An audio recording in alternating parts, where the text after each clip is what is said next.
bienvenue dans la série des plans d'affaires pour réussir votre transmission d'entreprise. Même si le plan d'affaires n'est pas votre tasse de thé ou que vous n'en avez encore jamais fait, ce n'est pas une excuse pour ne pas en faire.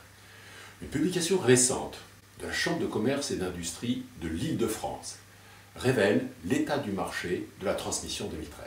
Certes, cela ne concerne que 20% de l'activité économique de la France, puisque c'est l'Île-de-France. Mais selon la loi des 20-80, c'est très révélateur. Et vous allez voir, il faut absolument vous préparer à un exercice de plus en plus difficile pour différentes raisons. Tout d'abord, deux grands constats sont trop souvent ignorés. Premièrement, 40% des PME de plus de 10 salariés sont comme vous, une entreprise à transmettre dans les 5 à 10 ans maximum. Toute proportion gardée, la concurrence pour vendre votre PME va devenir plus forte dans les prochaines années que ce que vous avez pu toujours entendre dire par vos relations professionnelles qui ont déjà vendu. Et particulièrement dans l'industrie, où la proportion de chefs d'entreprise de plus de 55 ans atteint 50% de la population de ces entreprises de moins de 50 salariés. Et dans le secteur de l'industrie, et de façon générale, les positions concurrentielles sont relativement fragiles à défendre. Elles nécessitent des plans de développement plus vigoureux pour rester attractives. Et le contexte, d'ailleurs, n'est guère plus positif dans les services, car le monde des services évolue très rapidement, avec l'émergence des nouvelles technologies et surtout l'évolution des comportements de la clientèle, nous l'avons vu. Donc revoyez bien la série d'articles sur les business models ou le tout dernier Capitaine Train. C'est éloquent sur la tendance qui s'affirme. Et même les très grandes entreprises n'en sont pas à l'abri. Deuxième constat, les repreneurs, nombreux, mais très qualifiés, sont devenus de plus en plus exigeants. Ils attendent des PME avec un potentiel de croissance. Beaucoup de repreneurs potentiels sont des cadres issus de grandes entreprises. En termes de formation, ils sont en général de niveau plus élevé que les cédants. Et, décidant de reprendre une entreprise, ils se sont formés à toutes les techniques pour maîtriser la gestion d'une entreprise, évaluer une entreprise, bâtir des scénarios de développement ambitieux, construire des plans d'affaires dignes d'être reçus par des financiers. Car ils savent que c'est devenu une condition indispensable pour obtenir, sans trop de peine et de délai, ces concours financiers.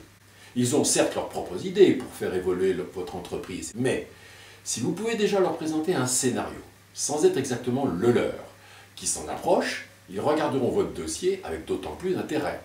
Et vous savez que c'est la meilleure solution pour vous pour obtenir une bonne valorisation de votre PME, et donc mieux assurer la pérennité et l'avenir de votre personnel. Donc, un plan d'affaires dynamique est indispensable pour réussir la transmission de votre PME. Deuxièmement, que cette étude apporte, c'est que les repreneurs attendent des entreprises déjà bien développées, disons largement supérieures à un chiffre d'affaires de 1 million d'euros ou de 10 salariés. Or, les statistiques montrent que ce vivier d'entreprise est sous-représenté dans le marché de la transmission des 10 prochaines années. Moralité, beaucoup de candidats risquent de ne pas s'intéresser à votre dossier si votre PME est en deçà de ces seuils. Il ne reste plus qu'une chose à faire, démontrer que vous avez su engager une phase de croissance qui ne demande qu'à être confirmée. Donc, pas de temps à perdre, à vous d'entamer cette dernière étape avant la cession de votre PME. Et surtout, ne faites pas du surplace. Je sais, la conjoncture actuelle ne vous rend pas la tâche facile, mais c'est ainsi pour tout le monde. Donc, à vous de vous distinguer de la masse pendant qu'il en est encore temps.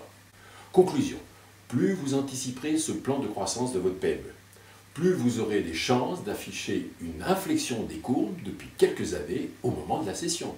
Plus votre personnel d'ailleurs sera confiant dans l'avenir, malgré votre départ. C'est un point très important pour votre repreneur que d'être assuré de disposer d'une équipe dynamique autour de lui qui a déjà su faire ses preuves. Action! Cherchez des exemples autour de vous, dans votre métier, dans un secteur proche, de PME à peu près de votre taille qui ont su négocier un virage significatif dans leur évolution. Fréquentez les groupes, abonnez-vous aux sites qui parlent des idées nouvelles développées par de nouvelles sociétés. Bref, fréquentez les fameux Business Angels et leurs réunions. Il y en a des quantités accessibles, même simplement par Internet. À titre d'exemple, d'ailleurs, l'une des plus actives est Investissor dans la région parisienne. Merci pour votre attention. À la semaine prochaine. Jacques Jourdi.